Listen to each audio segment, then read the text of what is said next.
I'm Lauren from Legends of S.H.I.E.L.D., a Marvel Universe fan show, part of the Gonna Geek Network, just like the show you're checking out now. Shows on the network are individually owned, and opinions expressed may not reflect others. Find other incredible geeky shows at GonnaGeekNetwork.com. Stand by for a brand new episode of All Things Good and Nerdy.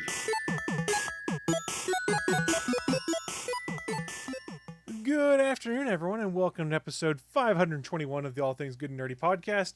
We almost had a crisis there if you're watching on video because my Stream Deck closed all of a sudden. I had to reopen it real quick so I could change all the scenes to transition. Oh, shit. Oh, shit, indeed. My name is Chris, and I'm here as one of your regular hosts of the show. We do have Willie here, but he got pulled aside for a second, so I will introduce next up Mr. Anthony Bachman. We fixed it broken. We fixed it broken. But I don't want to. What? Anzellans are the best thing ever. They fixed the broken. No. They're the best. I love them. I don't really care for them, the boys. But it's also possible my distaste for Episode 9 colors my opinion. It's all right. Everybody's allowed to be wrong. No, Episode 9's pretty much trash. Some of us here love Star Wars. I love Star Wars, just not Episode 9. It's trash. Just like certain elements of the old EU were also trash. Well, the EU also expanded, 4,000 comics and novels? Yeah, and parts of it were trash. Yeah, there's no way all of that could be good.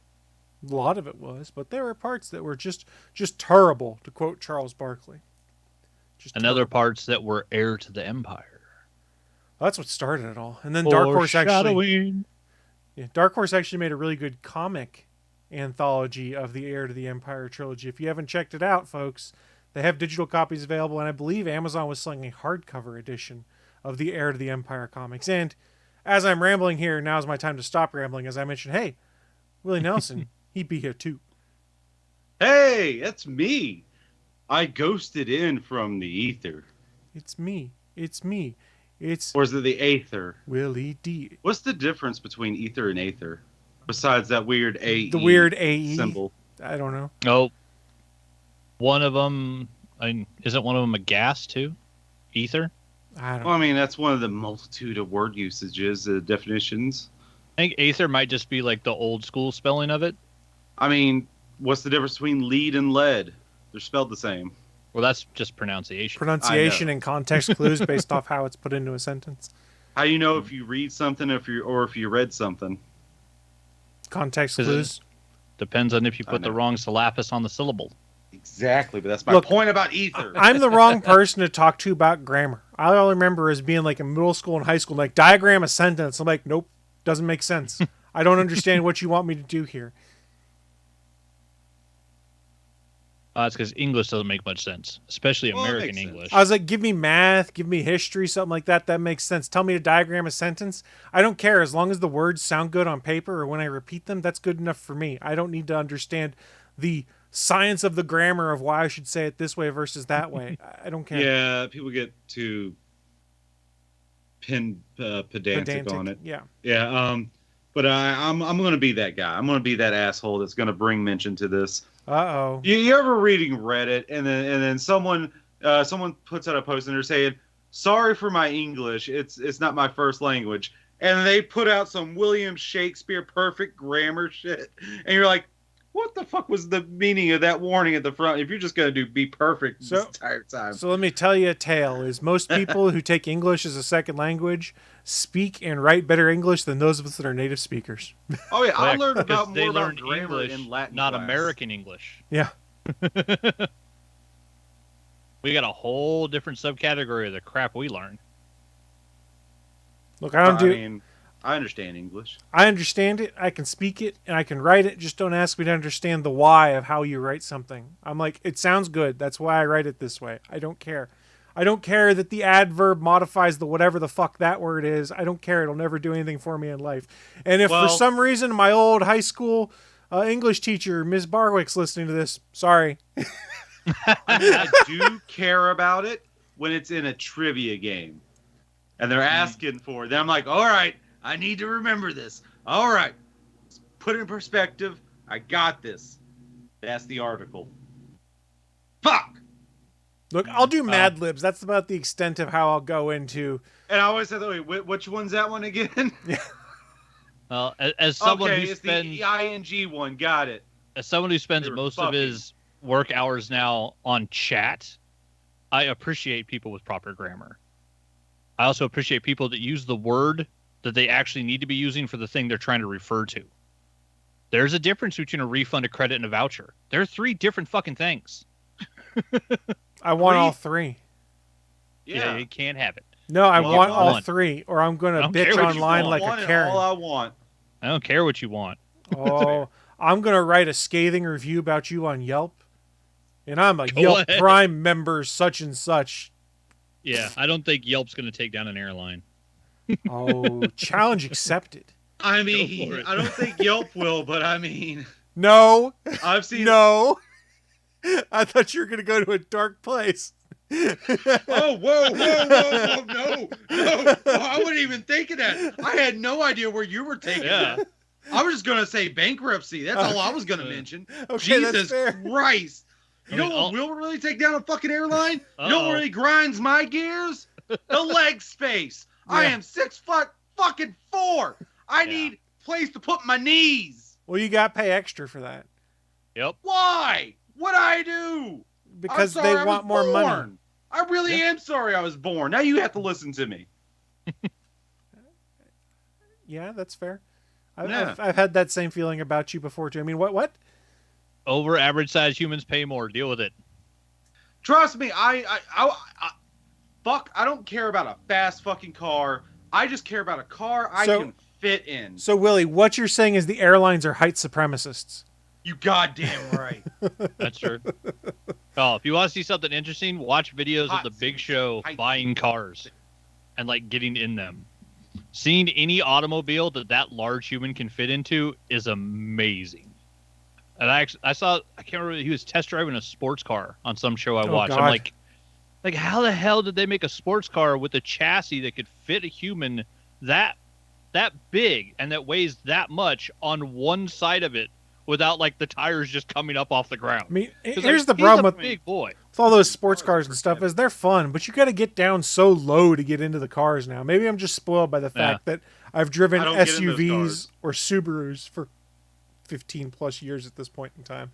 I haven't had a sedan like thing in forever.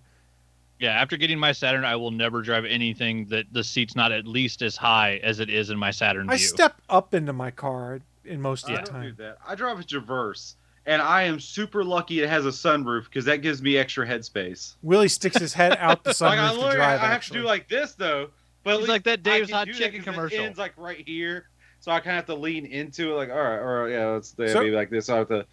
It ends right there. So I have to lean my head a little bit because I like sitting straight up. I know that's on me. I don't get how people lean back. I don't either. And do that. I don't get it. I don't do it. I can't drive that way. The thing I learned. I feel so out of control. Leaning I sitting straight up because I feel in control of the vehicle. Because if you're not in control, you're out of control. The thing I learned is if you get in a car that has the standard seats, my head is generally too close to the ceiling. I need to get the power seats because the power seats often have an up and down feature on the chair, and I can literally just drop it to the floor so that my head is not riding on the ceiling. This is the problem with being 6'4" and your height coming from your back, not your legs. Yeah, because most manual seats, they can only go front and back, and sometimes they tilt. And they sometimes have a pump that'll let you go up and down some, but not near as much as a power seat. I can't sit down low either because I don't like my knees to be like all the way up at my chest. That's why I drive a Subaru, man. I mean, Traverse. I don't know what do you even call those? It's not a van. It's not a minivan. A cross? Is that the term? Isn't it a crossover SUV? I think it's like a minivan SUV type of deal. I mean, because it's neither a minivan nor an SUV. I think they're called a crossover. In it. That's all. I love it. I can fit. According to the Google machine, it is classified as an SUV. Really? A Chevy Traverse. Fair enough. I just bring the news. Oh, I wasn't arguing with you. I was like, all right, that's an answer. Yeah, at one point in time, this was years ago, they had my Outback in the shop to do extended work, and they gave me a loaner that was a Crosstrek. And for those that aren't familiar, Subaru Crosstrek is basically an Impreza with a lift kit. I am not the right size man to fit in a Crosstrek / Impreza. I was like folded in. My shoulders, I kind of had to roll them forward so that I could sit in the seat properly. And I was like, well, this is fun. But it was a rental car, so it could do anything. Nice. I mean, you could make it do anything. Yeah. I mean, but it's not like magically a rental car can do anything. There are no limits to what I can make that rental car do. Whether it's successful or not, who knows? But I can make it do something. Well, I mean, if to make it do something, you have to be successful in doing the thing to actually do the thing. So, Willie, don't rain on my parade. It's not rain, baby. It's piss. Aren't you the one that doesn't like fart and poop jokes, and you just made a pee joke? Yeah, that's all right. So pee jokes are okay, but He's poo good with jokes, golden showers. Excuse me, but fart jokes are where you draw the line. Yeah, making fun of water sports is hilarious. But he just doesn't enjoy a Cleveland steamer on his chest. All right. Yeah. I was just gonna make a fart joke. Oh, I went straight to poop. Yeah, but no one likes that. No one enjoys watching Two Girls, One Cup. I've never seen it, thankfully. But if you did, you wouldn't enjoy it. I It's mean, not for your enjoyment. if It's for you people to show other people Willie, to watch their reaction Willie, and laugh don't at them. kink And no shame. one really cares about it. Don't You're a kink shame. jerk if you do that. Some people you're are kink into shaming. that. It's not our Well, place watching to shame other people. people's reaction to that, or actually watching that. Watching that. There are some people that have... I mean, you've been on Reddit like I have. There are some people that have that. All right, so once again, let me go back to this analogy or whatever. I forget what you call this. Not all weird people are into foot fetishes, but all foot fetish people are weird. Okay. It's kind of like that. All right. Sure, we'll go with that. Just as an aside right now, it would appear that there's an issue with the stream going to Twitch. We are still recording, but I think if we had anyone live, the audience just dropped off. So my apologies, everyone who catches this after the fact. I'll try and get the stream back up as we go. Fix it. I'm just kidding. It figures. It dies right when we're talking about poop jokes. That's all everyone hears to end the stream. Good. Maybe it was Willie. Maybe I was the hacking and typing when you didn't see it. Willie, are you a elite hacksaw? I can neither confirm nor deny that. But my Nor spell nickname it. is Fisher Stevens. What? He was the bad guy in Hackers Mm-hmm. from the 90s. Oh, I haven't seen that movie in forever. Yeah, me either, but I still remember Fisher Stevens was... Oh, he was also part of the Super Cooper Cousins. Super Koopa Cousins. Jesus, that's a tongue twister. Mm-hmm. I don't even remember that. He was also a fake Pakistani creator of a robot. Was he Pakistani? I'm trying to remember if he was supposed to be I Pakistani thought he was full Indian, or... but I could be wrong on that. Yeah. I don't Yeah, ever that remember was- them saying his country of origin because he's a white guy. Yeah, that In- may be the worst thing outside of the problem with a poo is short circuit. No. Oh, in Short Circuit, yeah. But I'm talking about the whole movie Soul Man. Oh, yeah. Yeah, yeah. Yes. Bad one. Short Circuit is bad. And even it has a sequel that features him. Soul Man is still worse because that is the point of the movie. Fair enough, yeah. What do you mean, you people? The stream is now back on Twitch. The hiccup has been resolved. I have no idea what it was. I literally just turned off the I just stream answered your question and turned I it back hacked it. on. There Willie, we go. what tools did you use to hack my Twitch I stream? DDoSed you. You wouldn't DDoS I mean, at least he me. knows a term. Wait. But if you DDoSed me, then this Skype call would have failed. Yeah, your whole computer system would have been fried. It was a strategical, precise DDoSing on just that form. In fact, it wasn't even on you; it was on Twitch. I don't think that's the case, Willie. See, when you start rolling down the lie hill, you got to keep on building like a snowball. Mm-hmm. Shut your face hole. Thank you, Naki. I think that means I win if you have to go to a soundboard, right? No.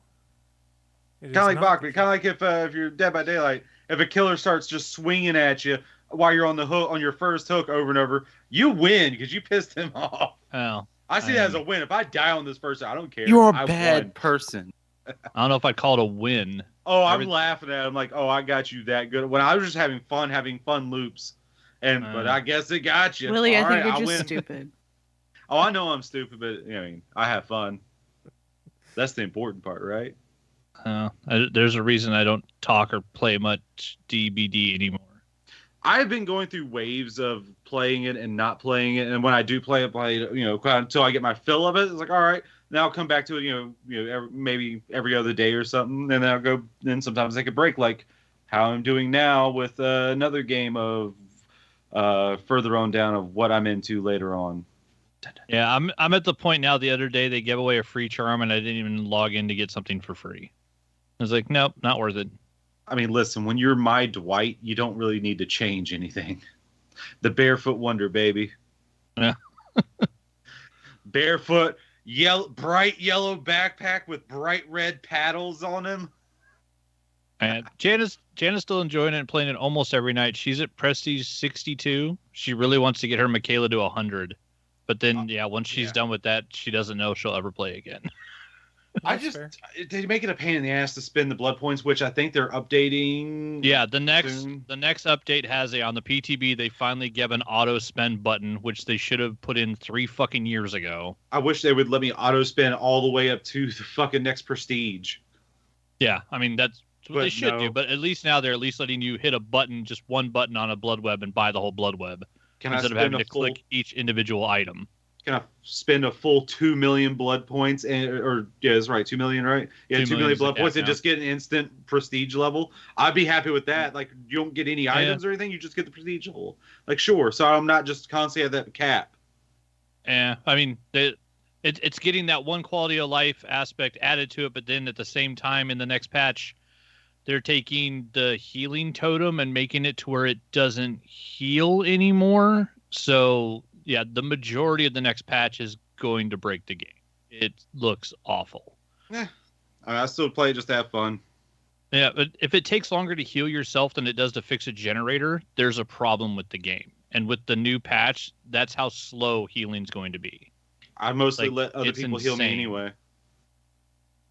Yeah, but they have a perk that's literally bless a totem so that you can heal yourself and others, and now you won't be able to heal yourself with it. All right with that. Then why is it in the game? Like, because it lets you heal other people faster. No, I don't think it does that anymore either. You still have to have a med kit. Yeah, it's.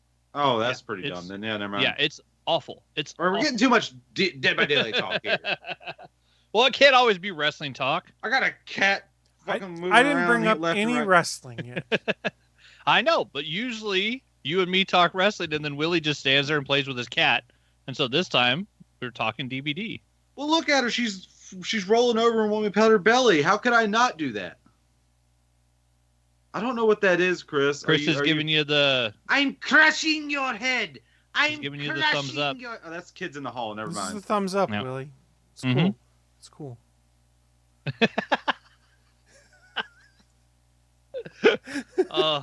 Chris, you know I can pick you up. Those are all references Willie's not getting because he doesn't know. It's true. Orange you know Cassidy. I can pick you up and throw you because I picked you up before. Willie, for reference, I was referencing a wrestler whose whole character is he's Paul Rudd's character from Wet Hot American Summer. I think I saw that movie once. Thought it was all right. Not that I didn't hate it. It's just the character that gives the least amount of effort in any and all situations until he hits you with the orange punch. Or the beach break. But that's neither here nor there. We'll get to talk about wrestling a little bit with my news, potentially. So I guess that's a tease to be like, hey, let's roll on in to the news of the week. Live from the ATGN studios on the internet, it's the news of the week.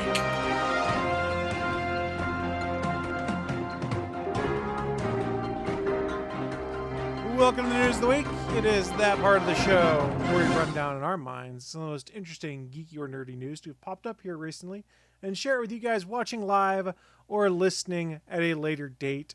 I'll kick things off this week and we're going to talk about a streaming service. And it's something we know is kind of going to be coming for a while, but no. That's fair. Discovery bought Warner Brothers, which owns HBO content and things like that, which meant there were two different competing apps out there. There was HBO Max and Discovery Plus. So everyone was wondering, what are they going to do to consolidate these apps? But what are they going to do with this brand name of HBO that actually means something? Well, the answer is they're literally going to throw it on the floor and not use it in their new app. They have announced now that they're going to consolidate HBO Max and Discovery Plus into an app they just call Max. You know, losing that HBO branding that has 30 years of history at least behind it for quality, high quality content, because we're going to put a bunch of reality television bullshit up there with, garbage TV on an app I actually liked. I mean, it'll still be there. That's the thing, my understanding. So we did learn a little bit about this consolidated app. It's going to be the home of new programming, such as new Gremlins program, a new Harry Potter TV show. Whoop-de-fucking-do. J.K. Rowling's not getting any of my money anymore. Oh, I mean, she is if you're still paying for Max. Well, when this is all said and done, I'm not sure I'll be paying for Max, but for on occasion, in spurts. But we'll get to that at the end. They did mention as part of this deal, though, that Discovery Plus will remain its own independent app out there, but the Max app will serve as a consolidated hub of Discovery Plus and HBO Max content in addition to dropping the HBO prefix. We're going to take the garbage app and leave it as the #1 garbage app full of trash programming that Zaslav loves, and we're just going to fuck up your HBO Max app because, well, fuck the people that actually paid for HBO and wanted good movies. They can get a bunch of people that buy the trash app for $4.99 a month and keep making money off of that, and then raise the price on HBO Max by folding in that other content, because it's more stuff that people want to see, right? Yeah, I don't know about that. So what are the details? What does this transition mean? They had an event this week where a lot of this was discussed. Here's some of the key takeaways of what happens when HBO Max turns into Max. They said this new app's going to launch in the United States on May 23rd, launch in Latin America later this year. Select countries in Europe and Asia will get Max in 2024. So first in North America. They said existing HBO Max subscribers will have access to Max at the same price as their HBO Max subscription for now. HBO Max subscribers still have access to their current plan features for a minimum of 6 months following the launch. Why is that important? Because they're putting out new tiers for new costs for these packages. So you've only got a 6-month grace period before you get rolled over into what is the closest to the tier you have, or you have to change to a separate tier. Now, a nice thing they did mention is that existing profiles, settings, watch history, all of that kind of stuff will migrate over to the new app. So if you're in the middle of watching a few different shows or a movie or something on HBO Max on May 23rd, when this app auto updates, all of that information will be kept there for you. All of your profiles and stuff like that. They did mention that the Max app will be available on all the same devices as HBO Max. So if you watch on your Apple TV or your Roku or Fire TV, if you have the app now, it will basically turn into HBO Max when they push the update out on May 23rd in the United States. That includes PlayStation, if PlayStation has an HBO Max app. I don't know if they do or not. It does. I use my smart TV anyway because I can get it stream in 4K that way. Well, good thing you mentioned 4K. 4K is now going to be tied behind the highest tier of HBO Max plans, similar to what Netflix is doing. Yes, we're going to talk about the new the new Max streaming tiers. We have first Ad Lite for $9.99 a month or $100 a year, where you get 2 concurrent streams at 1080p, no offline downloads, and 5.1 surround sound. No offline download? That is correct. You cannot download episodes to your tablet or to your cell phone to watch when you don't have connectivity. I believe you can now. Would ever do. I don't ever use that feature anyway, so it doesn't matter. If you have unlimited data, it doesn't matter. If you have a data plan where you pay per gig, there's utility to that. I don't watch TV on my phone either. I mean, I with my YouTube, but I don't watch HBO anything on my phone. In fairness, I only use that feature on Disney Plus because I have Disney Plus on my iPad, and so it's nice to I have Shang-Chi on there, so if I'm traveling somewhere, I can just watch that movie whenever I want because it's one of my favorites to rewatch. Mm-hmm. But yeah, I downloaded I think Star Wars Visions on the Disney Plus app, but I've never done it with HBO Max, and I have HBO Max, and I've never downloaded anything. I mean, it sucks that it is a feature. I'm assuming it's a feature now. It sucks that it is a feature and they're taking it away just for tiers. Oh no, this sounds like EA bullshit. God damn. This should remind you a lot of Disney Plus and their tiers and Netflix's tiers. So let's go to like taking out features and then selling it to you for Des DLC. Oh my god, that's what it feels like. Fucking EA. Let's go to the mid-level tier. This is the max ad-free tier for $15.99 a month or $149 a year, where you get 2 concurrent streams, 1080p resolution, 30 offline downloads, and 5.1 surround sound. I'm sorry, can you repeat how much a year? $149.99. Yeah, it's the current price that we're paying for HBO Max, which is $15 a month. Yeah. And if you do a year's worth, you get basically 2 months for free. So one the thing to shitty keep thing is, well, right now we have 5 different accounts on my HBO Max, and we've never had an issue with multiple people watching at the same time. There was never a thing about only 2 accounts could be streaming at one time before. That was never mentioned before. Well, I think it's HBO capped at 5 right now on HBO Max, so I'm not 100% sure on that. Yeah, so for it to go from 5 people that can stream the account at one time down to 2 is a hell of a change. Well, they got you covered. If you need more people to stream at one time, in addition to higher quality, you can get the Max Ultimate ad-free tier for $20 a month or $199.99 a year, where you get 4 concurrent streams, up to 4K UHD resolution, no mention of HDR, 100 offline downloads, and Dolby Atmos sound quality. I ain't giving them more money. Do you mind if I piss you guys off a little bit more here? Go for it. Because I remember something from the past. I don't remember where I heard it, so I don't know if it's exactly 100% true, but I remember seeing something about it. Like this was something that HBO has said in the past. Back when like HBO Now or whatever. When we had HBO Go and HBO Now, I think I know where you're going.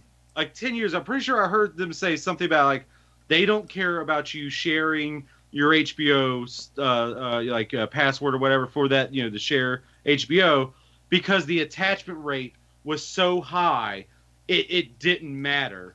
Because when people started getting that, they want that drip fee. Like, all right, well, fuck it, I'll get it anyway.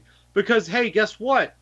Pirates go away when you make your stuff, available easily. Make it convenient. People will want to consume it. Yeah. It's exactly. The same principle as what You're Netflix. Making it hard. Tiers do not do that. It's the same thing there was with Netflix. I mean, everyone has ridiculed them for the tweet they still haven't deleted that's like 10 years old that is love is sharing a Netflix password.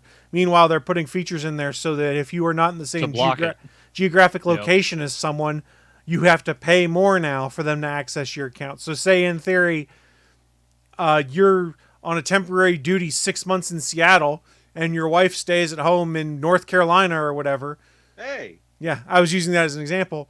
You have to pay for more to be able to be in 2 different locations at one time. Now, regular travel and stuff it'll account for. I think it's like a check-in every week or 2, basically, to see if you're back in your home region. I thought they said it was 30 days. Maybe that's what it is now. I only know it's for the kind ISP of bullshit. check. Well, because I remember reading the article about it and going, okay, I'm expecting now to start seeing, it's like, okay, you got a group of 20-year-olds that are all sharing, account passwords, because that's how you save money now, is one person pays for Disney Plus, one person pays for Netflix, and everybody shares accounts.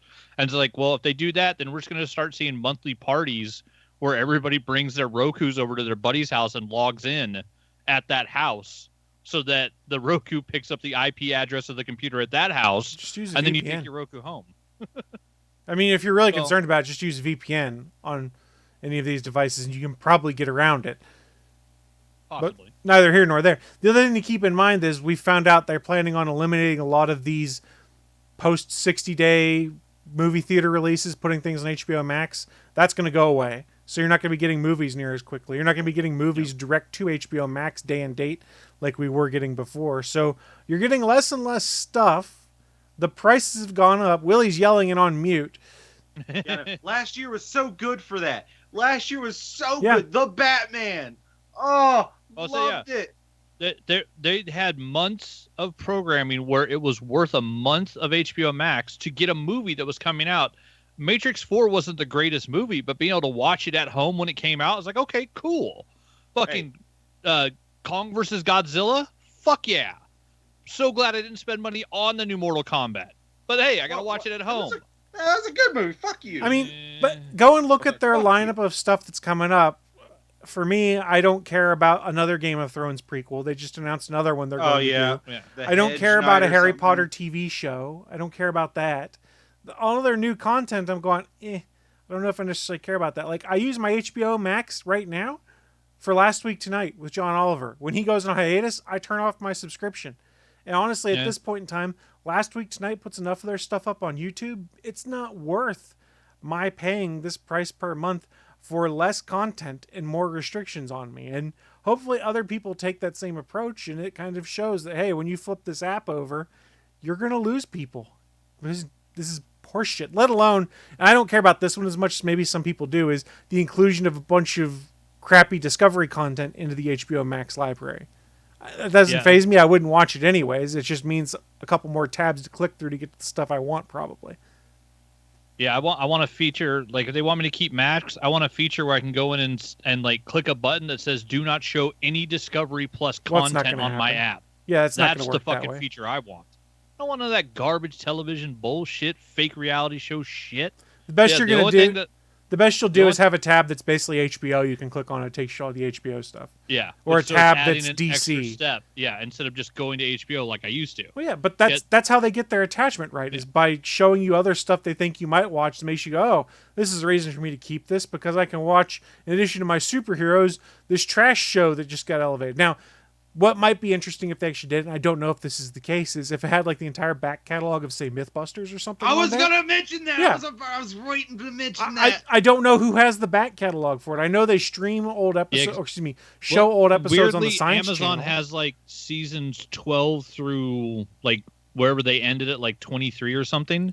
But yeah, as far as I know, there's nowhere online where you can go and see all of Mythbusters. Like there's no one place for it. Which, yeah, if they put that on there, that I would actually watch. If I get old Discovery content when, I actually learned stuff, maybe it's not as problematic. But most of the stuff on Discovery Channel, I'm trying to think the last thing I watched on Discovery Channel. And I don't honestly know what it is. Well, this year is the first year I watched any of the Shark Week stuff, because that's never been something I was really interested in. Jana loves it.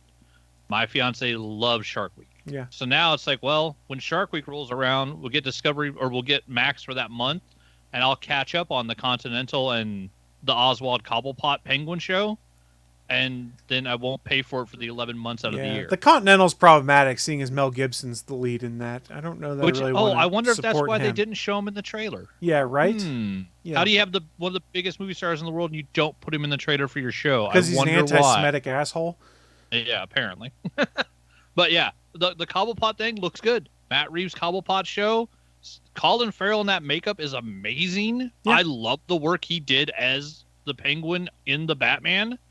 I'm excited to see a show about that. I'm not going to keep paying, for Max every month. I'll wait till it's done and watch the whole season. Right, that's the thing now is it's awful hard to find a show that makes me like, oh my God, I'll watch this week to week now and pay for multiple months of a streaming service. The exceptions, of course, for me are things like Mandalorian, because I like going week to week on that. Ahsoka will be the same way, but the stuff on HBO Max, the Penguin show, I wouldn't mind watching it at some point, but I'm not worried about getting spoiled on the Penguin. If I do, that's great. If I don't, that's also great. It doesn't matter one way or another to me. But if I get spoiled on Mandalorian, I'm going to get annoyed, because there's some cool stuff that happens there. If I get spoiled on another streaming services thing, say Star Trek Picard, I'm going to get annoyed because there's some cool stuff going on with that.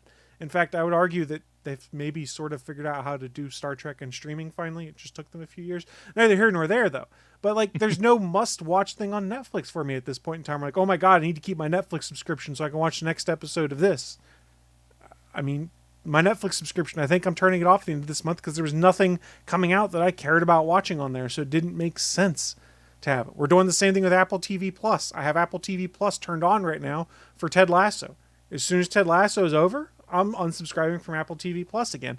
And then I'll come back if there's another season of Ted Lasso, that comes back, or when the next season of Mythic Quest starts.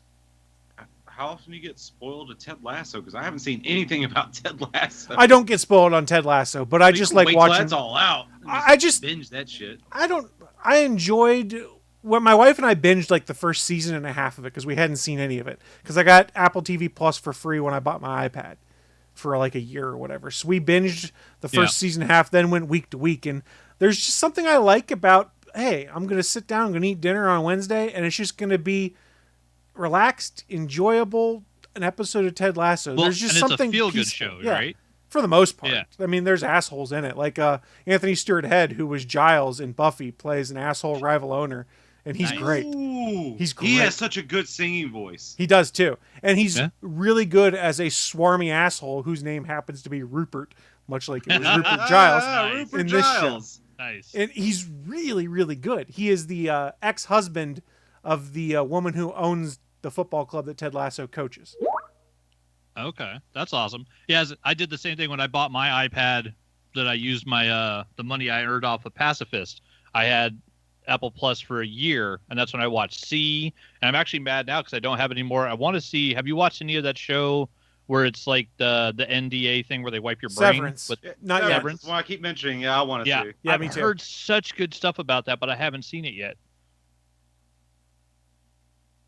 Yeah, that one I want to watch. I mean, actually, now that I think about it, the only thing that's on HBO Max that I haven't seen yet that I really want to sit down and watch is all of Succession, and that's like a big deep dive. And currently, I'm watching Longmire on Netflix. It's like I don't need to be tackling two giant shows at the same time. It's like, I can cancel HBO Max when it becomes Max and just pick it up when Penguin's done. Watch it during Shark Week. Yeah. Now, like, I haven't watched any of Succession. Everyone says it's really good. And maybe that's a reason for people to keep going week to week until that's over. This is the final season. So I think they're, episode 2 or 3 in? It's probably a 10-episode run. So we've got, another 2 months or so of it? Yeah, as I watched the first 2 episodes, it's a really great drama. Like, it's really well written. It's well acted. Like, the whole thing, top to bottom, is just a damn good show. But it's one of those ones, it's like, it's a world filled with, like, I mean, not evil people, but, like, dark and mean fuckers. Like, everybody in that family is, like, totally okay with screwing over everybody in the world. And so, yeah, it's not like we're like Ted Lasso, or like we watched a show called the Extraordinary Amazing Attorney Woo on Netflix, which is a show from Korea, I believe, that's about an attorney that has autism, and it's just like a feel good show. It's kind of nice to watch those every once in a while, where it's just like, oh, this is just a positive, nice show where nice things happen to nice people. Succession's like the opposite of that. So you got to be in the mood for that type of viewing. Like, Succession, Billions, right? Or just mean people screwing people over. Like, it's great storytelling, but you have to be in the right, like, headspace and mood to just watch straight negativity nonstop. Like, that stuff's not easy sometimes. I mean, I guess the biggest takeaway on all of this is I've gotten to the point myself where it's like, I don't need to do week to week on most of this content that's coming out. You're going to get 2 or 3 months out of me a year, maybe, where I'm going to binge watch the stuff I care about.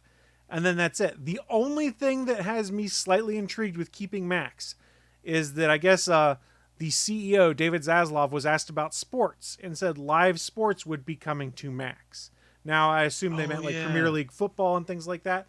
But remember that Warner Brothers Discovery, via TBS and TNT, has the contract for All Elite Wrestling. So for me, in theory, it would be cheaper if, say, I could watch AEW live and have the full back catalog to subscribe to Max, and that's most of what I watch on my streaming cable right now is AEW content and just a bunch of other stuff. Is I could let YouTube TV go until football season when I want to start watching stuff again, and then sign back up again, because I'd be able to watch AEW on Max. So if that happens, that's intriguing to me. Yeah, because we were paying like an extra 20-something a month for Sling, and then like we basically stopped watching everything on Sling other than wrestling. So all we were paying for, I was paying for Sling TV just so I could watch AEW on Wednesdays and Fridays or whatever it was. And it's like, soon to be Saturdays now. Yeah, it's like we're spending all this money just to watch 2 shows a week. It's like, we can probably get rid of the streaming service.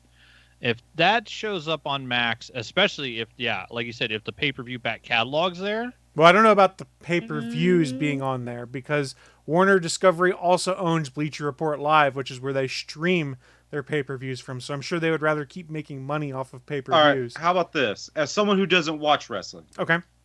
If they did add that to Max, even without the pay-per-views, that would actually make it understandable. I'm not going to lie. Mm-hmm. And I wouldn't even get anything out of it myself, but that would make it make a bit, make sense a bit. It's where you're not paying for cable, to watch live events. And if that's something you care about, that's 4 years worth of television content that's there, where they're doing the back catalog 3 hours a week, plus all the stuff that they record yeah. and put on YouTube, plus other stuff they've recorded that hasn't seen the light of day yet.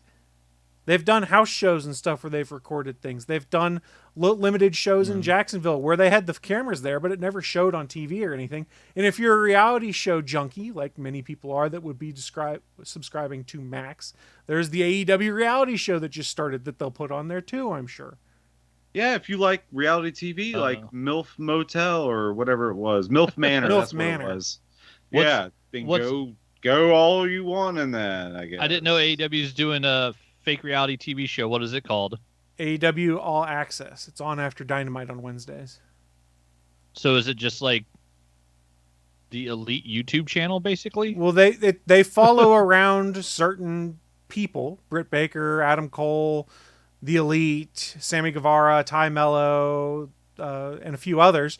And it's basically them kind of telling stories about their career. Kind of, it's, if you ever saw Total Bellas, it's like that, but less fake. But I'm still pretty sure it's gimmicked as part of the storyline stuff from time to time. But it's interesting.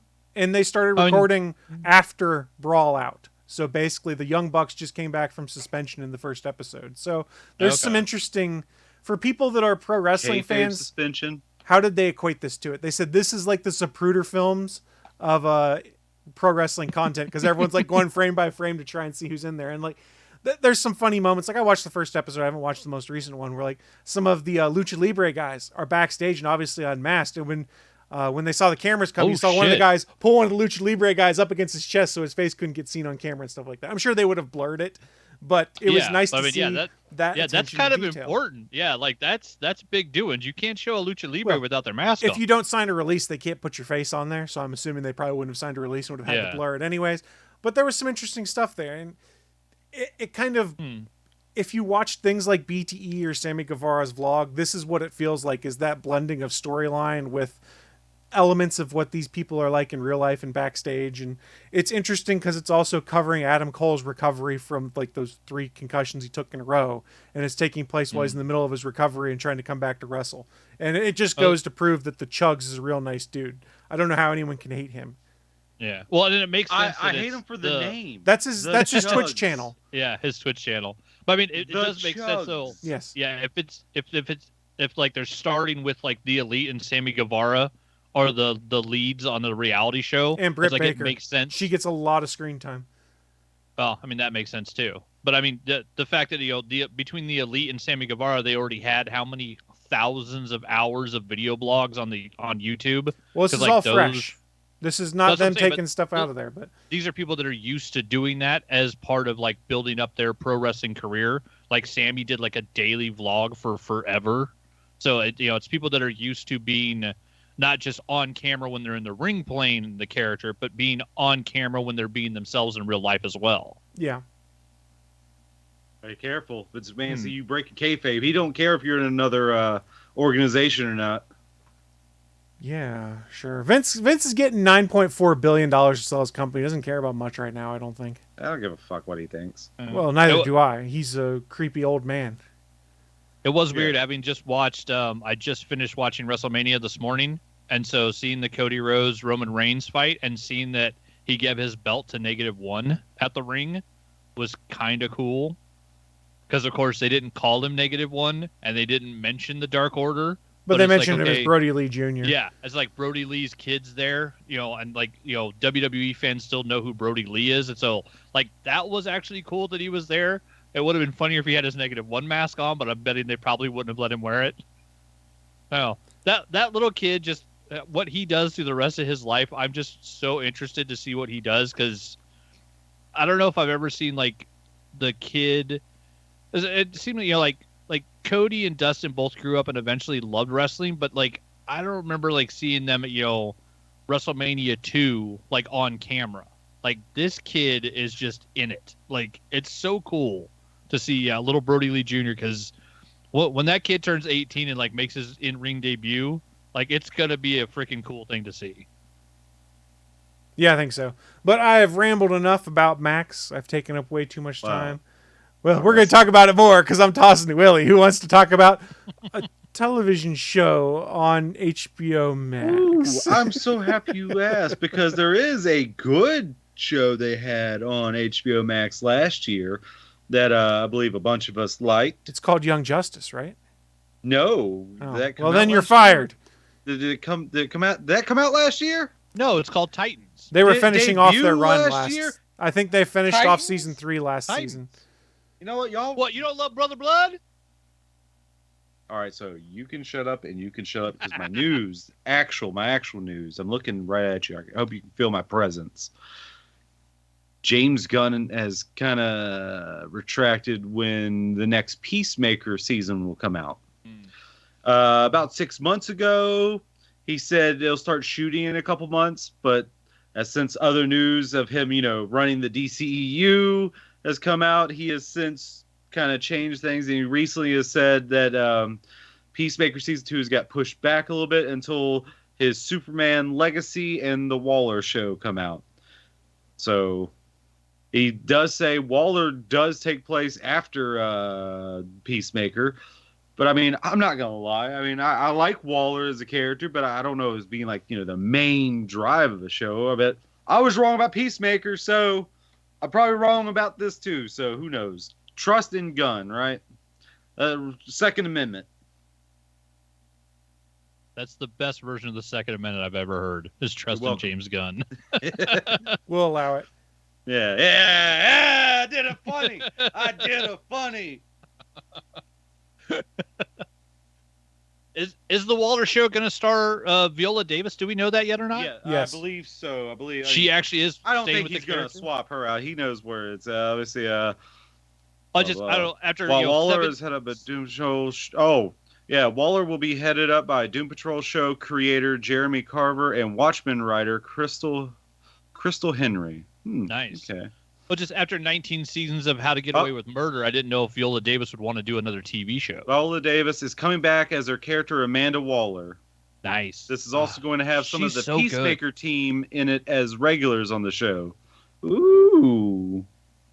But yeah, that way you get, big man Steve Agee not just wearing the shark costume, but actually on screen as himself. And I'm also assuming James Gunn's wife.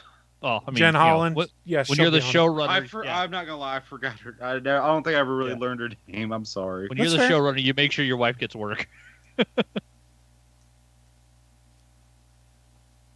But yeah, my new short, simple, sweet Peacemaker is sad that's coming out. But hey, you got some information. Probably will come out in like 2025, in 2 years or something. Which Jesus Christ, when I saw 2025, I was like, that's so far away. But then I said, wait, that's 2 years away. Yeah. Oh, shit, that's 2 years away. And who the hell knows what the Max app will be called by then? Yeah, it might have a ninth name. Yeah. It's going to be MX because they got to drop the A to be cool. It's going to be like the 90s where we shorten things and make sure an X stays on the end. Well, I guess since we like to ramble here, remember MXC, the show? That Most Extreme Elimination Challenge. Yes, I do. Yeah, it was just a dub over of Takeshi's Castle. Yeah, that was fine. That was fun. Oh, Takeshi is also the actor who is also known to be very hateful of video games. He also made one of the weirdest and hardest Nintendo games, the original Nintendo games, for the original NES. And he was also in Yakuza 0, which is weird because his buddy is the maker of Yakuza. Is that the most recent Yakuza? No. The most recent was Like a Dragon. Yakuza 0, I think, came out in 2015. What was the one that Kenny Omega's in then? Oh, that's the Like a Dragon Ishin, which is a spin-off that came out just in February, which is not. It's a spin-off of the main series that is like a historic. It uses like actual historical events, but very loosely, of course. And they use the character models of people in Yakuza, so it's the Yakuza cast, but they're played the real life people of the real life historical events that happened. To my understanding of it, I haven't played it yet. Is a remade from the ground up for the PS, or at least for the current generation. I'm not sure if it was also on the PS4 and Xbox One. I'm not sure. I don't know. But it was a Japanese only game. I don't know when the original one came out. Could not tell you. My knowledge in that is dropping down low. But yeah, he's I don't know if he's a character in it or he's just like a card. I don't know. I haven't played it myself. I think he's just I don't a know card. how it works. I don't know if the people on the cards actually show up though. But I think he's on the card and he shows up is what I gleaned from his Instagram photo or video when he was talking about it. But that could be me just not understanding. I have so many Yakuza games to play before I get to that one. And I'm not gonna lie, I'm blasting through them. But we'll get to there at the end of the show. We'll get there. This is the second time I'm mentioning it. The second time. You double that, you get the 4 horsemen, baby. Nice. Bring it back to wrestling, right? Nice, I like it. Bread and butter, right? Got to make sure you got the Andersons. Here's a little fun story. When I used to work for a grocery store, and there was this guy who came in, and of course it's right in the middle of of North Carolina. Let's say that. Yeah. North Carolina. Yeah, and we had a customer who always came at least once a week, of course, as you do grocery shopping. But I swore like that's Arn Anderson, right? He looks just like fucking Arn Anderson, like aged up properly. Like that's Arn Anderson, right? Like, I was like, I went to my coworker who I know who watched. I was like, that guy looks like Arn Anderson, doesn't he? He's like, yeah, he does. You should have just hollered double A and saw if he turned around. Dude, Arn Anderson's kid wrestles in AEW and looks just like his dad. His kid's like 20 years old and looks like a 35-year-old Arn Anderson. Got that bitter beer face? He looks just like his dad. He constantly looks like he's 45 years old no matter how old Pretty he is. much. He's got the Arn Anderson look. Yeah, the Gun Boys look nothing like Billy Gunn. But yeah, Arn Anderson's kid looks Use like his Arn new Anderson. name. He's Daddy Ass. Daddy Ass. The Daddy Ass Boys look will nothing pick you like up and Daddy I Ass. will throw you, Chris. Willie, his name is Daddy Ass on TV. What do you want me to tell you? I gathered. You don't have to do that. He scissors with Anthony Bowens every week live on national television. Is that one of his sons? No. He scissors with the sons? No. I know the sons scissor with each other though, don't they? No, they don't. They're called the Ass Boys and they hate it. And they don't scissor. Wait, they hate the scissoring or they hate the Ass Boys? Yes. Both. I don't blame them. The fact that there's a T-shirt that says "Scissor Me, Daddy Ass" was one of the funniest things ever. The tag team he manages, their finishing maneuver is called the Scissor Me Timbers. Am I supposed to be? Is that just a modified ass kisser? No. Or what was it called? Is that was the ass Famouser. kisser? The Famouser. The Fame-asser. That's right. Yeah. Fame-asser. Sorry. I bungled. My memory's not the best. We just gotta put respect. I got a kitty in my lap. I'm petting. Look, all I'm saying is put respect on Daddy Ass's name. Fuck you. Yeah, his kids look nothing like him. Arn Anderson's kid looks like Arn Anderson from 1982. Yeah, it's no joke. So weird. He looks just like his dad. You're like, oh, you're totally Arn Anderson's kid. Yeah. Yeah, even Pillman Jr. doesn't look as much like Pillman as Arn Anderson Jr. looks like Arn. But he does have a glorious mullet. Yeah, but he's got his Arn daddy's Anderson hair. might have shopped at my grocery store.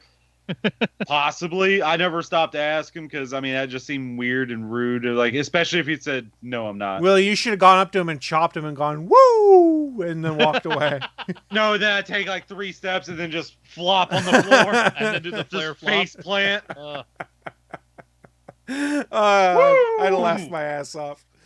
Well, thank you, Willie, for the update on Peacemaker. Hopefully, I'll have gotten around to watching season 1 by the time season 2 comes out. You should. It's very enjoyable. I'm not going to pressure you or anything, but it is super enjoyable. If you don't, that's on you, man. It seems like I need to hurry up and finish watching stuff on HBO Max. Listen, how about this? I'll spoil just a little bit of it. I've already spoiled. You do learn. No, don't trust me. It's not a spoiler for the story.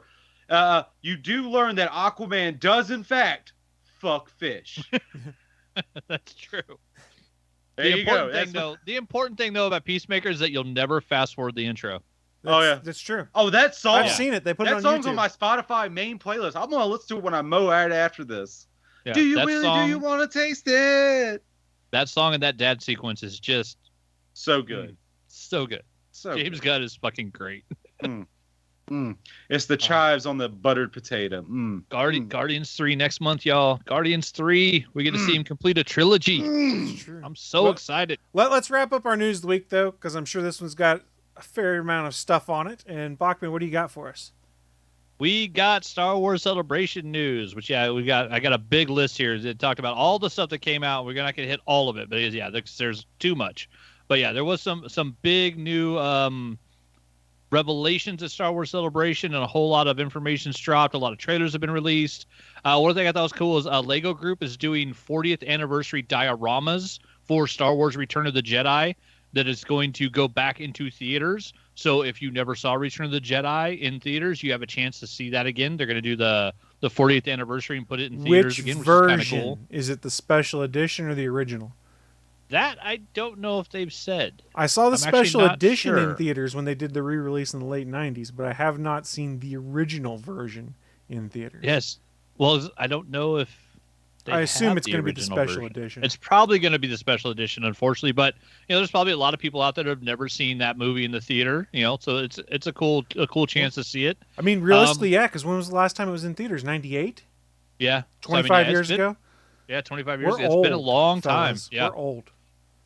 We got 2 big trailers dropped. We got a new Indiana Jones and the Dial of Destiny trailer, which looks really good. And for those that are concerned based off the last Indy, remember this is James Mangold directing. Yes. Yeah, the man who gave us Logan. What else has he done? I know the name. Logan. Oh, okay. Yeah. Yep. Yeah, I know I knew the name. Yeah. I just couldn't place it. Yeah, and after doing this, he also, it was announced he will be doing the what do you call it? The biblical Rise of the Jedi. So he's doing the first Force user movie. Yeah, that's going to be about the very first person to use the Force in the Star Wars universe. So 20,000 years before the Skywalker movies that we know. So yeah, we're getting a James Mangold Star Wars movie next. So that's going to be super exciting. Sort of makes up for the fact we never got to see him do Boba Fett like he was supposed to. Yeah. They also got the full Ahsoka trailer, which looks like it's just going to be Dave Filoni, doing the Rebels season 5 in live action, because we got to see the reveal that Lars Mikkelsen is going to be Grand Admiral Thrawn in the blue face paint. The guy who did the voice for him on the show is going to be playing live action Thrawn. We got to see there's what looked like possibly Sith or possibly just Dark Force users, not necessarily Sith, because they have orange lightsabers, not red, which Dave Filoni made a point to mention the fact that we were seeing, was it Ray Stevenson and a young girl that I can't, what's her name? I don't have it here. But yeah, 2 badass looking actors. But yeah, they're running around with orange lightsabers, not red ones, so they may not be Sith. They may be something else. But we saw live action Sabine Wren. We saw live action Ezra. Live action Ezra and a little hologram. And then we've only seen the back of his head of Lars Mikkelsen as Thrawn, but we do know he's going to be in it. And if you were at Celebration, you saw Sabine wielding Ezra's lightsaber in some fight scenes also. Oh, nice! I didn't heard there of was, that. There was Celebration exclusive stuff. Yeah, because I knew they saw the Acolyte trailer, which hasn't been released yet. I did not know. So they showed Ezra's lightsaber, the only lightsaber that's a gun. No, that one got destroyed in Rebels. They showed her with his green lightsaber, which I believe she had at the end of Rebels. Oh, okay. So, the second one he makes. Okay. The second one he makes. So Sabine had Ezra's green lightsaber, and that was shown off in the Celebration only trailer, where she was using it to fight somebody.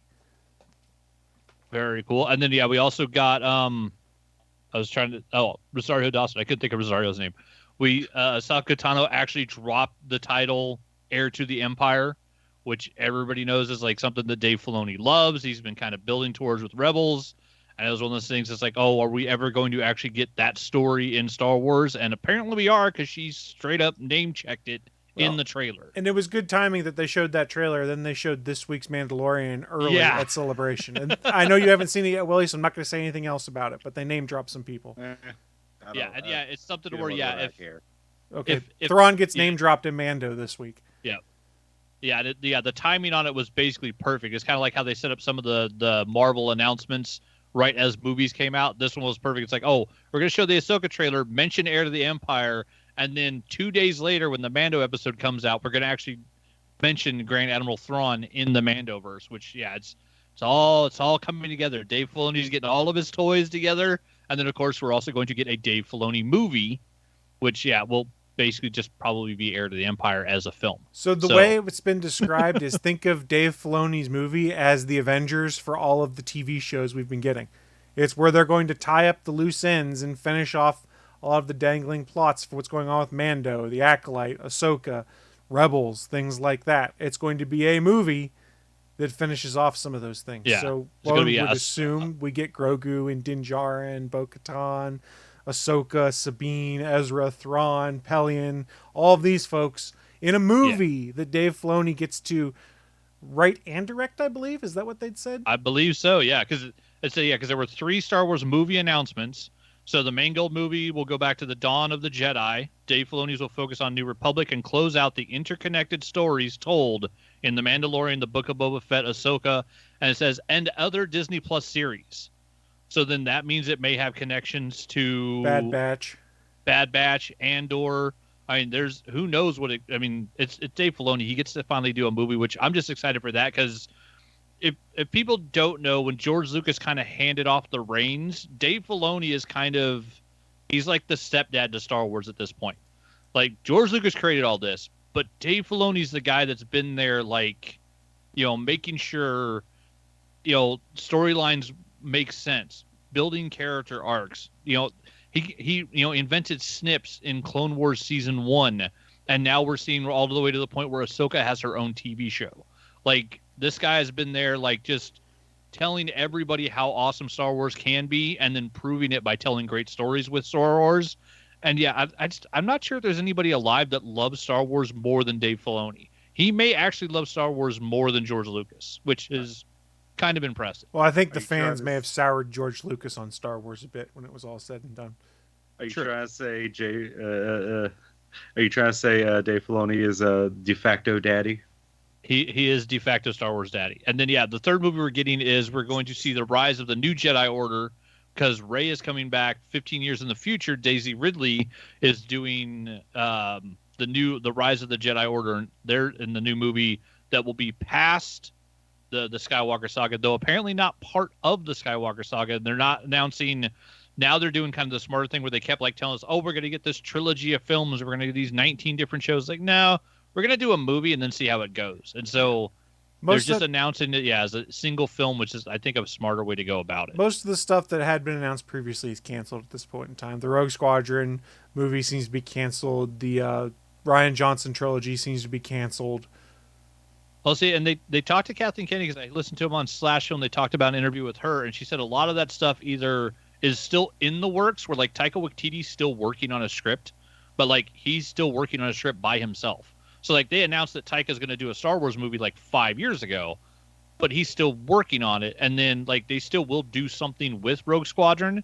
It's just going to be different than what was originally announced because they're still. I mean, we saw they basically just did a Top Gun movie where they retold the story of Star Wars: A New Hope and made the most money ever.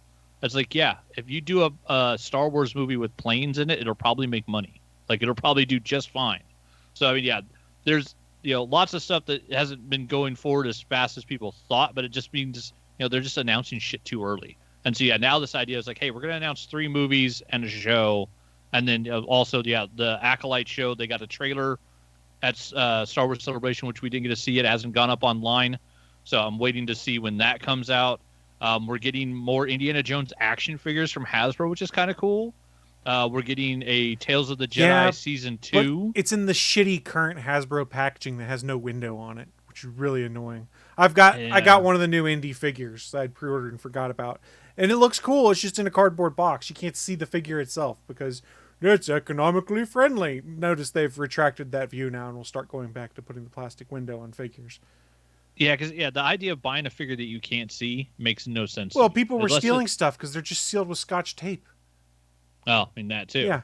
So you'd be like, oh, I got this cool Spider-Man figure, and if you opened it for your kids, you'd be like, the fuck is a Billy Gunn WWE figure doing in here? Because somebody swapped it with something else. Yeah, I mean, if they're not paying attention, it's not like they weigh those stuff at checkout. So well, it's just Scotch tape. You can easily put a piece of Scotch tape back over where it's removed, and nobody knows. Fuck you, Hasbro. Cheapskates. Yeah, and if you don't know what it is you're buying, I wouldn't buy one of those without opening it. Well, I mean, and more importantly, maybe this is the action figure collector in me. You can't see the paint job on the figure you're getting.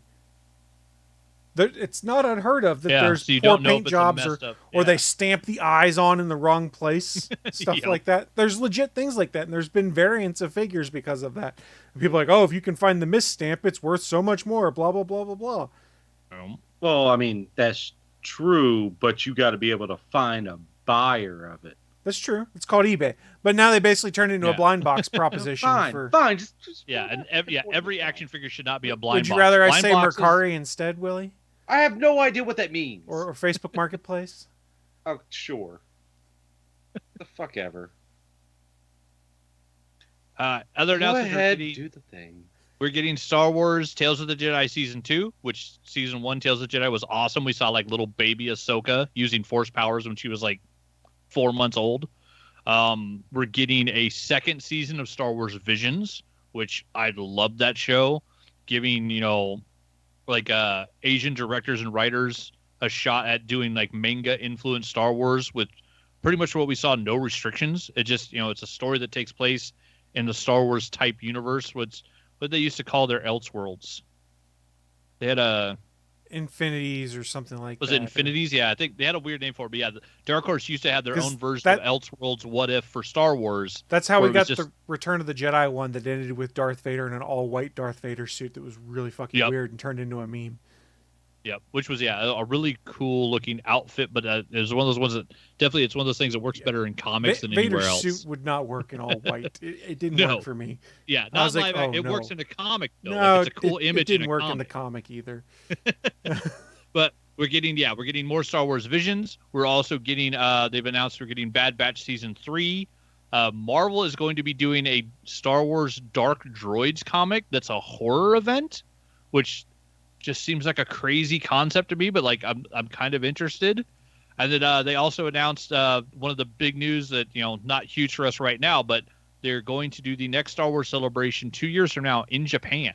That'll be cool. They've already got people prepping for when the next Star Wars celebration is going to be. It's going to be in 2 years, and it's going to be in Japan. But yeah, they've announced so much cool stuff and so many just cool shows. We're getting comics, we're getting Legos, we're getting Funko Pops, we're getting new books, all sorts of cool stuff. And then they put up the new timeline as well, where it's like the rise of the new Jedi Order, the fall of the Jedi is now kind of the rise of the Empire, fall of the Jedi. And I've seen people complaining about it online. They're like, how can you call it the fall of the Jedi? It's like, Shiv Palpatine took down like the Jedi at the height of their power and killed them all. What would you not call it the fall of the Jedi? Like, they fell. They fucking fell. Well, they still haven't come back. Yeah, I mean, they still haven't come back at this point. We had Luke open one school and try to kill one of his own students, was caused the failure of that school. Oops. Bad uncle move. So a question for you guys. Do you think for this movie with Rey Skywalker as the lead that's rebuilding the Jedi Order, will they be able to help themselves and not have a 95-ish-year-old Grogu show up? Well, that's the thing, is everybody's talking about, like, apparently if you look at, like, the history of it, by 100 years old, Yoda was already training other Jedi. But we've got a 50-year-old Grogu who still can't talk yet. So, like, unless he goes through a hell of a lot of, learning and, expanding his abilities in the next 40 some odd years, would he be there training Jedi, or would he be there learning how to be a Jedi? Well, the thing, I don't even know that. Does he even just show up and it's like, have Grogu show up? The other thing to consider is Grogu's lack of speech. I don't think it's necessarily because he doesn't want to, but maybe more because of trauma. It's easy to write off. The species, they go from like very baby like, and then they just jump. That could be too. Yeah, it could just be like a thing like that, and they get if they just did it like that, who cares? It's Star Wars. They jump from adolescent to like teenager in their 20s or whatever. Yeah, it's definitely possible. Without getting into spoilers this week, they do prove the fact that Grogu has a solid understanding of what's going on and has his own agency and thoughts and opinions on things. And an understanding of language, too. Yes. Yeah, he knows what people are saying. He does not speak necessarily himself, but he knows what they are saying and can respond accordingly. Yeah. And like Chris said, it could honestly just be also the fact that it's a character that dealt with massive trauma when they were very young. Some kids, have bad shit happen to them, and they don't talk to their 6. How old were they? he basically lived in a box for 20 years. It seems like too. Yeah. Well, I mean, when the traumatic experience happened, how old was he? That would have been Like, what, about 30-ish, maybe? Yeah. Because he's so 50 and the equivalent of like a 2 or 3 year old. yeah. Which is kind of, that's some serious trauma to happen when you're a toddler. That's like a half a year old is how he's acting right now. But I'm saying, look what happened to Dexter. Like, all that shit happened when he was a toddler. He ended up becoming a serial killer. No, I know. But no, He I have was a a feeling, psychopath, though. I doubt he'll be a main character in that show. But also I don't a think lot so of people either. are But I bet he doubting- shows yeah. up. He'll probably I show don't up. think he does. You gotta sell the He doesn't. toys, Willie. No. You gotta I'm sell the calling it toy. no. Also, What? people are doubting that Rey will be the main character because Daisy Ridley's in it. Doesn't necessarily mean it's going to be her movie. She could be more of like the Obi-Wan Kenobi at that point, 15 years in the future, where she's, trained Jedi and they've gone off to like adventure in the galaxy. Because we don't know how far along the school's going to be. I'm curious who else from the sequel trilogy they can bring back, because I'm pretty sure John Boyega's not coming back based off of comments he's made. I'm not sure they can write things enough to make him be like, okay, I'm going to come back. Yeah. Even though they kind of Basically, confirmed his force sensitivity at the end. I don't think Oscar Isaac's coming back because it seemed like he was pretty burnt out by things. So who else from the sequel trilogy shows up? Because I would like to think there's some other connective tissue aside from Rey. I thought Daisy Ridley was great as Rey. I have a general, I don't really care about the sequel trilogy. So I was like, oh, that's cool they're doing that. Maybe I'll care when we get closer to it. Well, and I think we might also end up seeing Adam Driver as a Force ghost in that movie. Yeah. I don't think I'd like to see that. Well, the way they connected their characters by the end of that trilogy, I think it's a definite possibility. Don't It is you have sad. to know how the trick to do it, though? Well, it's Star not Wars and the Force. because Anakin Fair became enough. a Force ghost with no training in Return of the Jedi, basically. Hell, he even fair changed enough. his appearance as a Force ghost. He even re-edited himself. Right? Fair enough. Maybe that's just because yeah. he's the chosen one.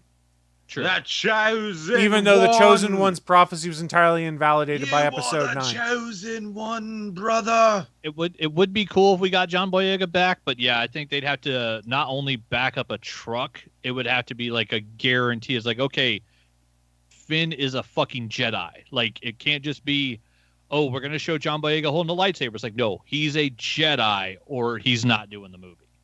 Because, yeah, John Boyega seemed like he was really done bad by the Star Sounds Wars. like it. And hierarchy. promises were made that never came to fruition. Yeah, Things exactly. like that. Well, it's also you plan a trilogy by just, we're going to do 3 movies in a row that have nothing to do with each other. That's my real hope, Yeah. is if they're stealth Yeah. setting up another trilogy, I really hope that they're actually planning ahead for what Yeah. episode 11 and 12 would be of it also. It's great that we're Exactly. having this Daisy Ridley returns as Rey. She's going to train the next generation of Jedi. But if they're thinking in the back of their head, we want to do more after this, they need to have the plan so that it's not, well, Director X just did their movie. Director Y, you're coming in. Do whatever the fuck you want, and none of it's going to make sense. And then we'll bring in Director X again to undo it all in the span of 30 minutes. I'm sorry. But you're both wrong in here because I saw Star Wars, just Star Wars. That's a whole complete movie by itself. The story, if that was where it ended, That was it was an retroactively ending. turned into episode I 4. know. Yes. I know, but your complaints are saying the original trilogy is the same way. So what's your point? What's your point here?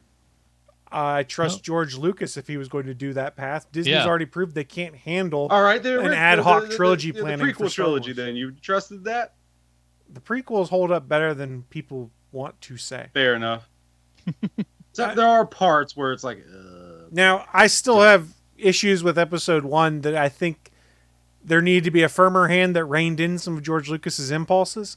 And there's a reason that episode 3, for instance, is so good, because it's basically that Spielberg was helping him with things behind the scenes and kind of reined in some of the craziness that we got in some things. George It Lucas made has a great Jar Jar way imagination, too and I think dumb. that got away from him at times in some of the prequel stuff, because the technology would allow him to do the things he imagined that he couldn't have done in the original trilogy. And the fact he's like, oh my God, I can actually make this happen, I think kind of took us off path a little bit in the prequel trilogy. I admit, I've been harsh on the prequels, and I still am to an extent, but I still think that episode 3, for instance, is a really good Star Wars movie. Yeah, there's good stuff in all the prequels. Then again, I haven't seen a Star Wars movie yet that I can't find something I enjoy in. So there's good shit in all of them. There you go. Some of them you got to look a little harder. But there's a lot of Star Wars stuff coming, and that's exciting. There's a whole bunch of new toys and stuff coming. They showed off some of that. It's a good time to be a Star Wars fan. Indeed, and viewer. It was good this time. I think it seemed like the big Star Wars celebration 2 or 3 years ago where we had the glut. It was like, oh, we're gonna give you 9 different shows and 14. As like I think they went a little big, and this time they're not promising as much. But I think the odds are then that we're much more likely to actually get the things that they announced at this Star Wars celebration, versus last time it's like, well, we've got like 5 or 6 movies that you announced 5 or 6 years ago that there's no traction on whatsoever or have been canceled. It's like, yeah, don't overpromise and then not deliver. Maybe under-promise and then over-deliver. It tends to work out better that way. Yeah, I think they just need to be smarter. That's all. Yeah, it's always good when they're when they learn a lesson and then move forward and make a good adjustment, which I think they've done. Because I think the announcements we've got are solid, and I think almost everything that's getting announced at this Star Wars celebration we're going to see come to fruition, which I'm excited for. Because a biblical Star Wars movie, a new Rise of the Jedi, and a freaking I can't wait to see the trailer for the Acolyte, because I think that's going to be a killer story. And all that, plus we get Ahsoka Tano leading up to a Dave Filoni movie. Hell yes. Yeah. So some breaking news, Willie. Do you want me to give you this breaking news? You'll probably care about it most out of us. Uh-oh. The Suicide Squad Kill the Justice League game. We'd heard it was going to slip to late 2023. Well, it is now officially delayed to February 2nd, 2024. Not to change game mechanics, but for polish is what they're continuing to say. So why would I care about the most? Out of the three of us, you probably care about it the most. You had strong opinions on Kill the Justice League. Once it came out that it looks like it's going to have a whole gear system similar to Avengers, that's when most people just clicked off. It's like, who cares? And they are making a point of saying they are not reworking the mechanics of the game. This is just for polish. So I still have the same concerns myself. Yeah, but who cares? Literally just popped up 4 minutes ago on my Twitter feed. The guy who reported saying, hey, this is just an interesting little factoid. Nearly a 9-year gap between their last game, assuming it hits in February. Arkham Knight came out 9 years prior to that. Damn. So they've been working on it for a while. That's a long time in between games. Yeah. Well, the only thing you can hope is, if they do delay it, that it actually is to improve it, and that the game that comes out is better than what. Well, it's to polish it. It's still not removing the gameplay mechanic that people were going, ooh, you're doing that? Yep. Yeah. Well, we got until now to February. Who knows what they'll change? Side note: all the DLC's free on the Avengers game if anyone got it at this point in time. So all the skins and everything. Yeah, which means you get to have Werewolf Captain America. That was the only one I was really interested in. Yeah. And they had the game on sale for dirt cheap in a lot of places. If you'd been on the fence, the story is fun. Everything after that, I wouldn't worry about. That's exactly what I've been saying from the beginning. And Willie, you can quote this if you want. You were right.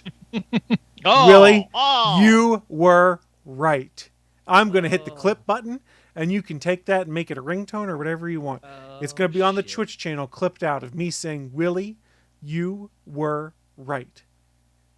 It hurts my heart to hear. How does that make you feel for such positive validation there, Willie? I get it all the time because I usually am right. Well, I mean, you're on the right. Yeah, because I keep looking to my right. I mean, on the screen, folks. I know, Please don't read politically into what I was saying. I was just saying Willie's on the right side of the screen. Technically, I'm in the middle. But I don't care about anyone's politics on here. That's more of what I was meaning, is that you are literally on the right side of the screen as I look at it. I hate a lot of people. That's the side I'm on. Yeah, but see, here's the problem. In today's world, with no context, if I said Willie's on the right and Bachman's on the left, people automatically think politics, not how we lay out the tri-screen. It's true. Yeah. Especially if they're listening later and not actually watching the live stream. That's for also those visual viewers, Willie D. Nelson is on the right side, the top right, if you want to get pedantic about it. We are laid out like an inverted pyramid for this episode. And Chris is on the bottom of that sloppy one. Are you saying I'm the bottom bitch, Willie? Yeah, you're the base of our pyramid. It's your words, not mine. Do you know what I am saying? Oh, I know what you're saying. That's why I did not specify into harder. That's fair. On that note, though, lots of cool news. I think it is time we start wrapping things up. And how do we do it on this show? Our final traditional segment called What I'm Into. It's when we share with you guys the geeky and nerdy things we've been getting into, because you may want to go check it out yourselves. I'm going to kick things off. I'm a week behind on Ted Lasso. We'll get it watched tonight. I will be watching, as we record this, it's Thursday, the 13th of April. I'll be watching episode 9 of Star Trek Picard tonight. Evidently, spoilers are all over the internet, so I have been reducing things I look at. There is one episode left, and by all accounts, it has been really good, the one that just came out, with the return of some interesting stuff, interesting ships, and if you are into Star Trek ships, there's a lot of ship porn, let's put it that way. So I am very excited. Star Trek Picard Season 3 has been very good. I think I put it this way on the Gonna Geek Discord. It's fan service, but it's fan service well done, and it's a really good watch. I've really enjoyed Season 3 of Star Trek Picard, and there is minimal you need to have seen from the first 2 seasons to watch Season 3. It pretty much stands alone. I guess the key takeaway, and they sort of explain it, is that Jean-Luc Picard actually died at the end of Season 1 and has been downloaded into an android body, basically. So Picard's an android. Oh, shit. Style android. So he's one with the Borg. Well, Picard, you could argue, is a Cylon because he downloaded. I say he's one with Data. Well, Data's dead. I was making a joke. A robot joke. But Data's dead. He's been dead since Nemesis in like 2002. Yeah, but Data can die multiple times. But Brent Spiner's in all 3 seasons of Star Trek Picard, so work that out for go. yourselves how they pull that off. Another model? Work Well, it out same for model, yourselves. but different android. He was not an android at all until Season 3 of Star Trek Picard. I was saying the first season didn't they actually and- introduce the Doctor? Never. They did introduce the youngest Soong child, Yeah. played by him. Dumb. And then in Season 2, they come back to 2024, and he plays a Soong that is doing genetic research and genetic manipulation in the 2020s. Nice. Look, all I know is I want more Brent Spiner stuff because he's fantastic. There's a scene he does this season where he has to basically play 4 different characters in one body, and the way he plays each character differently, like literally while he's standing there, he changes facial expressions as he changes characters and stuff like that, and changes the way he says words and changes the way he looks. It's very well done. There's another scene where he is basically himself talking to himself, and they're literally face to face, and the way the camera spun and stuff like that, he goes, it was strange. I had to do some of these takes where I'd be standing playing character X, because I don't want to spoil anything, and the camera would spin and I would just turn with it and then be character Y talking to character X. He goes, so they weren't doing a cut in between takes. He goes, I was just flipping between characters as I moved. Really cool stuff. That's impressive. Yeah, he talked a bit about the new season on the new episode of Inside of You with Michael Rosenbaum. Yes, it's a very good episode. On the new episode. There's a spoiler in that for this great season. interview. Yeah, spoiler for sure, but great interview. So yeah, once you finish watching Season 3, anybody that's a Brent Spiner fan, definitely go check out that episode. I mean, they did show Brent Spiner in the trailer for Season 3, in which he was addressed as Lore. So that is all I will tell you about it. For those that don't remember, Lore is Data's older brother. He was the first Soong-type android that we were introduced. Well, he was what we thought was the first Soong-type android in Star Trek The Next Generation. We then found out there was another one called B4 in Star Trek Nemesis. Look, I've been on a big Star Trek kick right now because Season 3 has been really good. If you're a next gen, since your beginning of your life? Pretty much. I'll say since a bit ago. No. For a long while. And there's also been some nice callbacks to previous Star Treks. Jerry Ryan is 7 of 9 in all 3 seasons and plays the character in there. And in this most recent season, we were introduced to Starfleet's Museum of Vessels, Museums of Ships.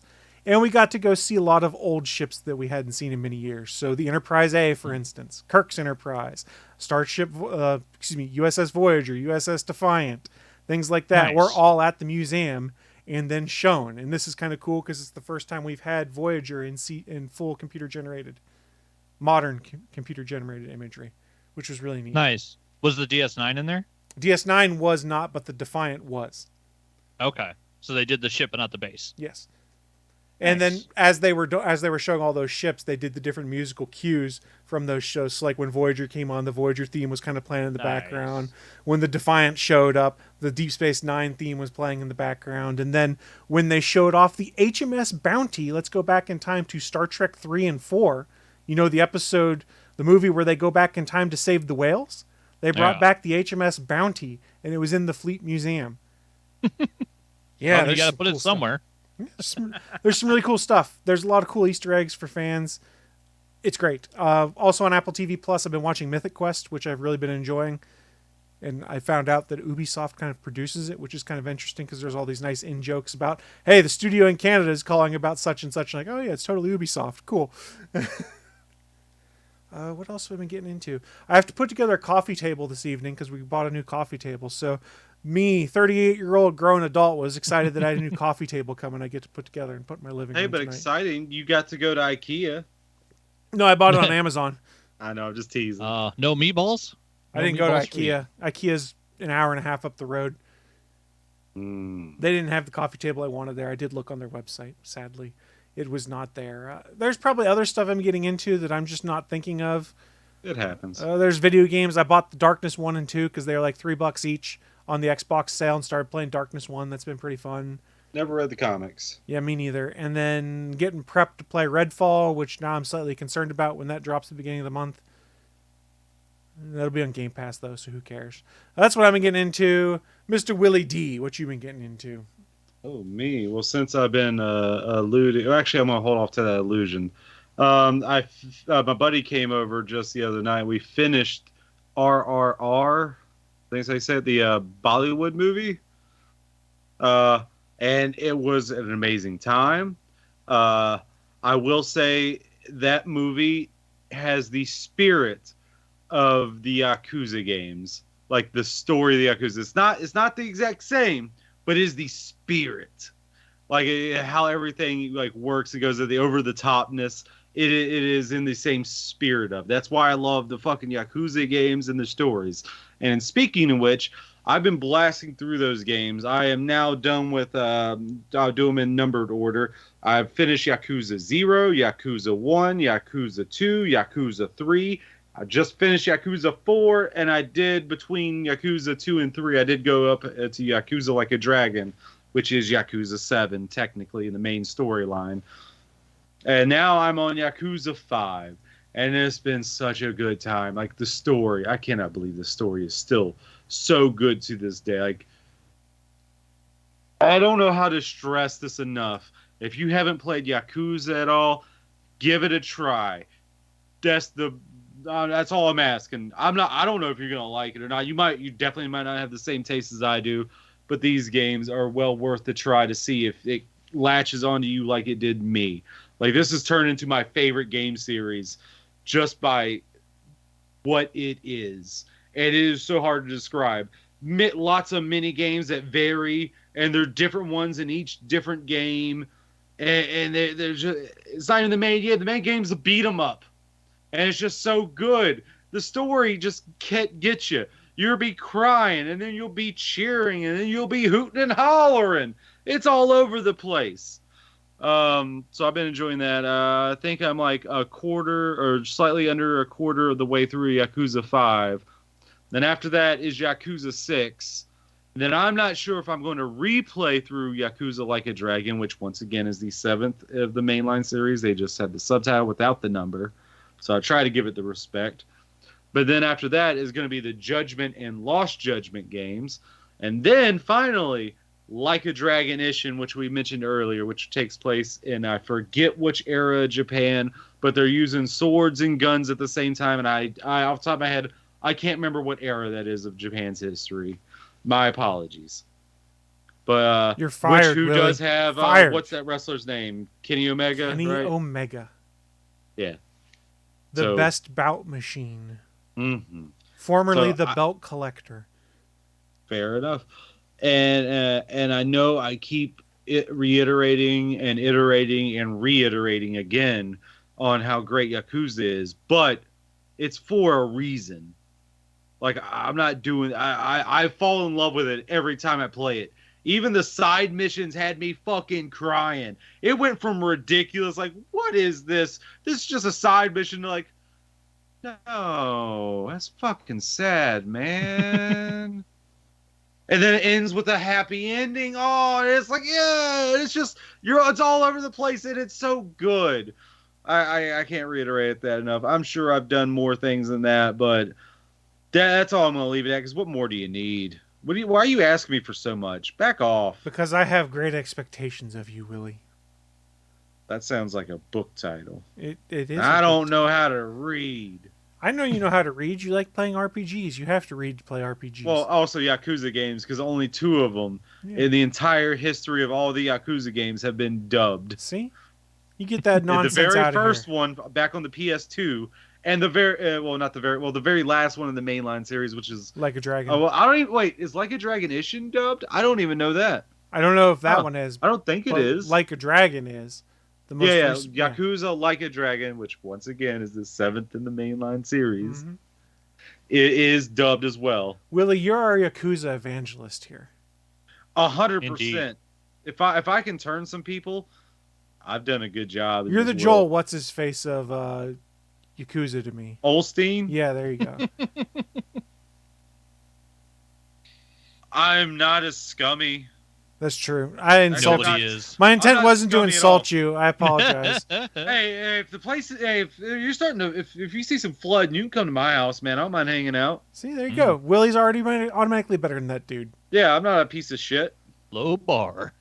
Yeah, I don't care, Joel. So you're a piece of shit. Willie, will you share your private jet with us? Of course. Then now that one other is that Joel Osteen still, or is that the other asshole who looks like a fucking 150-year-old man? I don't know. Could be any of them. He said, God said I needed another airplane. Fuck that piece of shit. And I'm not going to pay taxes on it.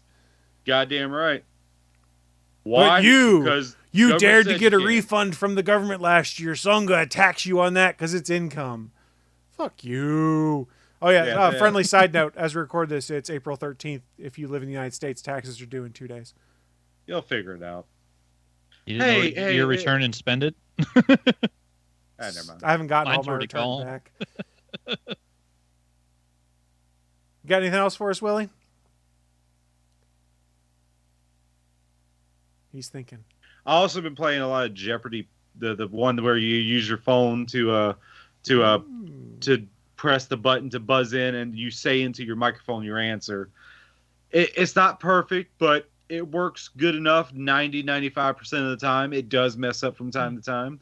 Yeah, I just probably need to enunciate better, and that's on me with my southern drawl. Yeah, they don't always do well with accents. Some of these things that rely on voice. And I understand that. I mean, it works pretty. I'm not angry at it. It works most of the time. But Willie, you don't have that southern of a drawl. I know. I try and take care of it, take it out. But I mean, if you want me to have a southern drawl, it doesn't have. It's no forcing to coming out, but it just comes out. If you want me to keep talking like this, I'm not really doing anything. It works. I'm Fair a child enough, of the buddy. South. I know it. I mean, yeah. I'm from South Carolina. I'm your southern brethren. Yeah, not every accent has to be so overblown. It could just be a subtle thing, you know? Sometimes you just slip and say a word from a certain region and it comes across. I know. Like, I was watching, we were playing that Jeopardy, and it goes through a whole Jeopardy episode. There was a French-Canadian guy on there. He had the most subtlest of accents, but you could barely tell it was there, but it was there. He was there. And, I will tell you this. If I ever unironically say the word yins, you guys are welcome to disown me. I have no idea what that word even is. It's a Pittsburgh thing. Oh, I ain't from Pittsburgh. I ain't no Yankee. I'm not a Yankee either. I never said you were there, South Carolina, buddy. For those that are unaware, yins is basically a way to refer to more than one person at a time. So you could say something like, how yins guys doing? Yeah. How yins doing? The Pittsburgh version of y'all. Yeah. I was going to say all them Utes out there. All them Utes. As I think when Joe I'm Manganiello sorry, does his but Pittsburgh what is accent, a Ute? People from Utah. I'm sorry.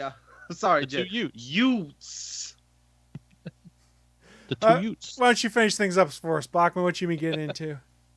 Let's see. About halfway through the first Eisenhorn book on Warhammer. Been enjoying the new hashtag new 40K rules and stuff that's been coming out. They've been releasing stuff. I've got my first set of 5 figures that I've been doing batch painting. So for the first time, I'm not painting one figure at a time. I am painting 5 individual Stormcast Eternal Liberators, which is a big old squad of guys with hammers which has been fun. They've got basically all the base coating done on them other than the gold.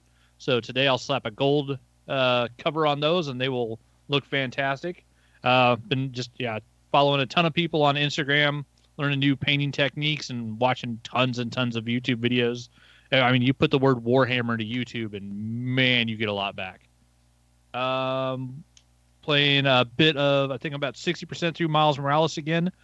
Playing that through a second time. I'm playing on the PS5, so it looks even better than it did on PS4. It plays smooth as hell. It's super fun. Enjoying the hell out of that game. Me and Jenna actually both tried the Meet Your Maker game, which is the new game that Behavior put out, where you create like death trap buildings. I heard something about this one. Yeah, and then you play as like a raider that goes in to try to steal stuff from other people's buildings. It's kind of cool the way it resets and plays through, but it's a little strange as well because it's one of those things where they hit you with too much information at once right when you start the game. It's like, here's the 9 people that you have in your base, and here's the 9 different things that you get items for that they can all upgrade, where they could have just introduced you to one of them at a time. But like it's got some cool concepts to it. It's got some cool playability. I still haven't actually built a base in it yet, so I'm waiting to try that. That looks like it might be fun too. But yeah, I do want to add something into that. Meet Your Maker. If you have PS Plus, the release day it came out, which was the first Tuesday of the month. It was also on PS Plus, so it is free if you have that. Just want to throw that out there. Which is why we got it, because I was like, I don't think I'm paying for another game for Behavior, but I'll try one for free. That's how it worked for Dead by Daylight with me. Words. Yeah, I mean, it wasn't the release date of it, but yeah. It's got some interesting stuff in it. I mean, it's worth checking out, especially like if you like puzzle box games. I mean, it's kind of like, running into somebody else's Minecraft world and stealing stuff from their base. Like that's kind of the concept. The artwork on it's pretty cool. The controls aren't too bad. It needs a little bit of polish, but it's also, just came out, like it literally was just released. So, like anything else, it'll get some updates and some polish. I think it might be a really fun game in the long run. And then, I had wanted to watch Knock at the Cabin Door. Been waiting to watch that, the new Dave Bautista, M. Night Shyamalan Ding Dong movie. And kept watching, rental prices like $20 to rent a movie on VOD. It's like, I'm not going to spend $20 to rent it. So I was waiting. And then it's now $20 to own on Amazon, but I saw it went on Peacock. I was like, well, I could pay for Peacock for a month for $5, and then I can watch Knock at the Cabin Door.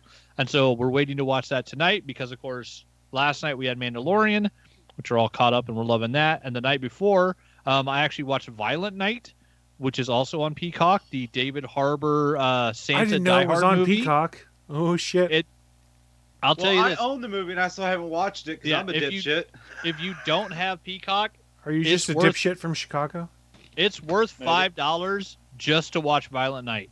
Especially, like, you set your bar real low. It's like, okay, I've heard so many bad things about this. It's a really fun movie. Wait, you heard bad things about it? Oh, I heard lots of bad things about it. A lot of the podcasts I listen to right talk there trash for about you. it. Yeah, it's a super fun movie, and I'll be honest, like, I think it might be number 5 in my movies I watch every year for Christmas now. Nice. It's going to be Die Hard, Lethal Weapon, A Christmas Story, National Lampoon's Christmas Vacation, and Violent Night. Because Violent Night has a solid, like, actual heartfelt Christmas story inside of it, along with all the crazy ass violence and action. Like, it's actually way better than I thought it was going to be. So yeah, going into it with a really low bar, I enjoyed the hell of it. I put it on my Flick chart. It's in my top 200 films of all time. Like, it's a really damn enjoyable movie, and David Harbour's just great. The guy's a fantastic actor, and he makes a hell of a good Santa, especially, a crazy violent Santa, but a hell of a good Santa. I really enjoyed that, and I'm looking forward to watching Knock at the Cabin Door. And then because I had Peacock, I was like, well, it's my weekend. I got a little downtime between house projects. If I got Peacock turned on, I might as well watch WrestleMania because, well, I'm not paying $70 for that anymore like I used to back in the day. So it's part of Peacock? Yeah. All premium streaming events. Yeah, they don't do pay-per-views anymore. Yeah. There's no pay-per-views. It's all they're premium live events is what they call it now. Premium live events on streaming on Peacock. So WrestleMania is part of your subscription. Yep. Can you just click on it and it be live? I don't know if they do that or not. I know that the entire back catalog is there. I think they do. When the event is happening, I think it actually does stream live on Peacock. But yeah, I just rewatched all of the 2 days of WrestleMania some good and some bad. It was fun to see, Cody facing off against Roman Reigns in the main event of WrestleMania as someone that grew up watching, when Dusty Rhodes came to WWF. Like, I was, a wrestling fan at the time. So, like, knowing how big of a deal it is for one of his kids to headline WrestleMania, it was kind of cool to see. There were some good matches, some bad matches, but yeah, now I'm going to go back and rewatch the Rumble just because I didn't actually watch Cody at the Rumble. But hey, now if you got Peacock for free for a month, for $5, you can get a whole lot of viewing out of it. You mean when he came in at number 30 and had to do the least amount of work to go to WrestleMania? Royal Rumble? It's either come in last or first, right? Anything else, nobody cares. Sorry, not a Cody guy. Yeah, I like Dusty's kids. But yeah, just enjoying that. It's one of those things. It's like I wouldn't pay for Peacock just to keep WWE, and it is weird too. Where like I don't know, because I will say the disappointing match was watching the Austin Theory Cena match that opened WWE's WrestleMania this year. It was literally like watching a Cena match from 15 years ago. The only difference being that Cena's going bald.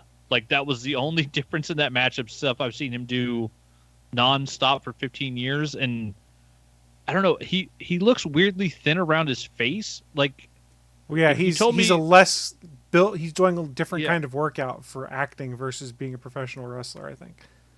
Yeah, but I'll be honest. Like, if you tell me 6 months from now that John Cena's like fighting some like cancer or something, I don't know. He looks so different, like just unhealthily different. Like, it was weird. One could argue maybe he is taking different supplements now. That's true. Which, and and if he is, and he's taking better care of himself and not destroying his body with steroids, good for him. There's a different look you need for pro wrestling than you need for acting. But then you have some people like The Rock that's like, fuck it, I'm just going to get even more jacked when I'm an actor compared to when I was a wrestler.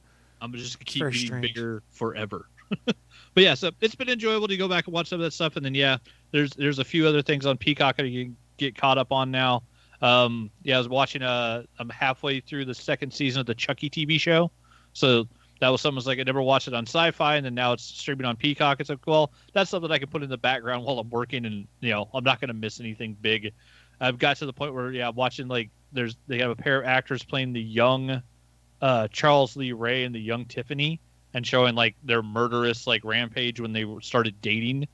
And that's just really creepy to see, because it's Brad Dourif's voice over another actor that looks like a young... They did that.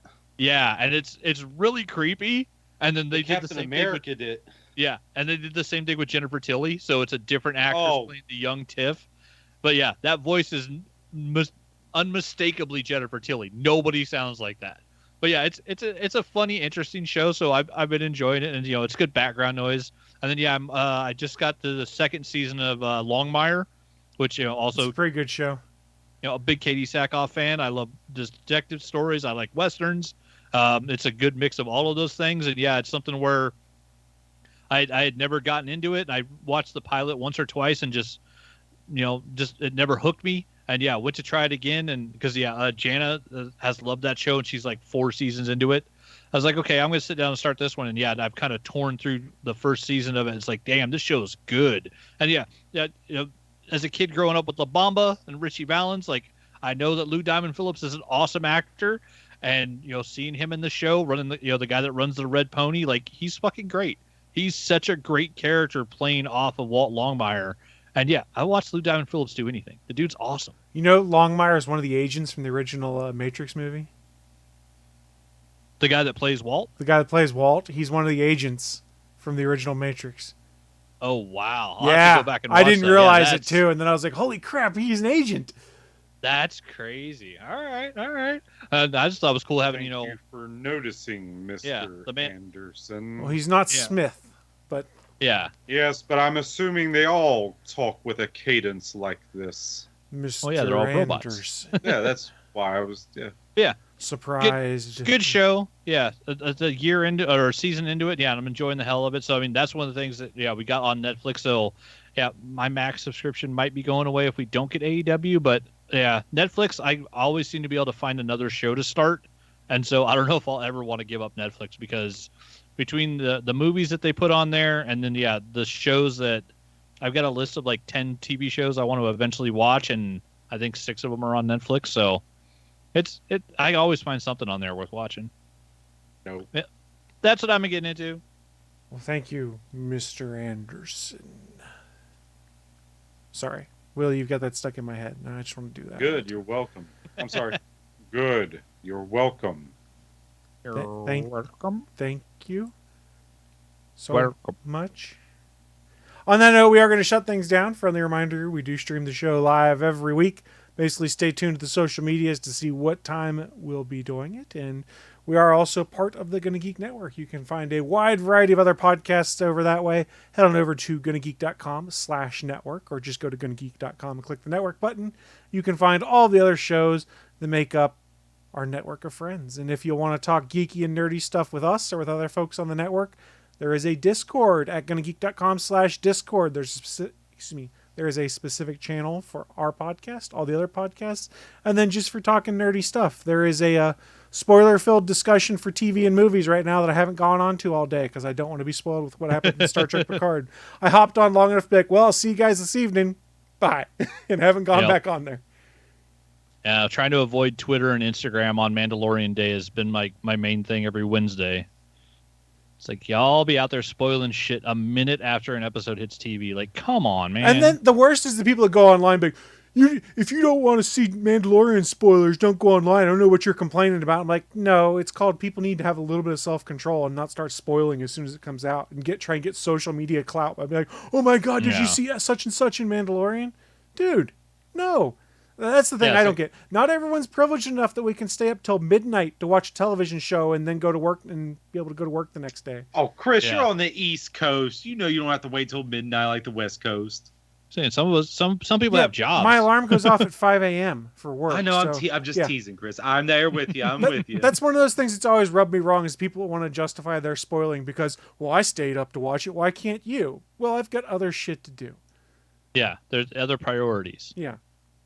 But yeah, and staying up to watch something, great. Like, I've done that before. I've stayed up until midnight to watch something coming out on Disney Plus, watch like the first episode of Moon Knight. Was like, awesome, that's cool. And then I went to bed. So I didn't jump on Twitter and try to ruin it for people. This is one of those cases where things like Mastodon's better because you can put a content warning tag on there. So you could do a content warning for The Mandalorian and put it behind that tag, say whatever you want. And the only way someone can see it is if they click on that to make the content warning appear. Or if you're on a Discord server, you can hide it behind a spoiler block. Yeah, so that people have to click on it. The spoiler block on Discord is a great thing where you can, take part of your sentence out and just cover it. I mean, we're sure as shit not getting that on Twitter. The platform's dying a slow death, and it's kind of fun to watch. But that's neither here nor there. It's on Reddit, too, but people don't really tend to use it too much. The nice thing is, depending on the subreddit you're in, they're pretty strongly enforcing spoiler rules. Like The Mandalorian, everything has to be spoiler tagged if you want to post something. The day an episode comes out and things like that. So like you can know, okay, I can't click on this because it says there's spoilers, but I can click on this because someone will be like, oh my God, I loved such and such in the last episode or something like that. I'm like, okay, this is safe. Nice. Yeah, and that's how it should be. But on that note, you shouldn't have to be afraid of your social media. Right? But maybe it just helps me cut down on social media time. Who knows? On that note, though, we are going to shut things down. Do you guys have any thoughts for the people as we get out of here? No. Willie doesn't know Mandalorian spoilers with no context right there. Sure. Yeah, exactly. That's why I was looking weird at him. I do. Bachman actually gave me an idea when he was talking about what he's into earlier, and I hate that we never got. You know what? I want to make this show now. I want to make a show where Jennifer Tilly and Fran Drescher are sisters. That I'll figure out the rest of it, but that's the basis. And it's called That Voice. It's just called That Voice. No. They're fucking awesome. I like them both. That'll be a blast. Well, it would be a thing. That being said, Willie's left you with his brainchild there. We are going to shut things down, and we will see you all next week for more of our typical brand of horse crap shenanigans. Bye, guys. Thanks for listening to this brand new episode of the All Things Good and Nerdy podcast. Don't forget, we'll be back next Sunday live at 11 a.m. Eastern, 10 a.m. Central over at live.atgnpodcast.com, channel 3 of the Alpha Geek radio app, and over at our network home at GonnaGeek.com/live. If you have any feedback for the show, please contact us atgnpodcast@gonnageek.com, on our hotline number at 304-806-ATGN, or even better, go to Twitter and send us a message at ATGN Podcast. The music you've heard in this show is produced by Kevin MacLeod and can be found at incompetech.com.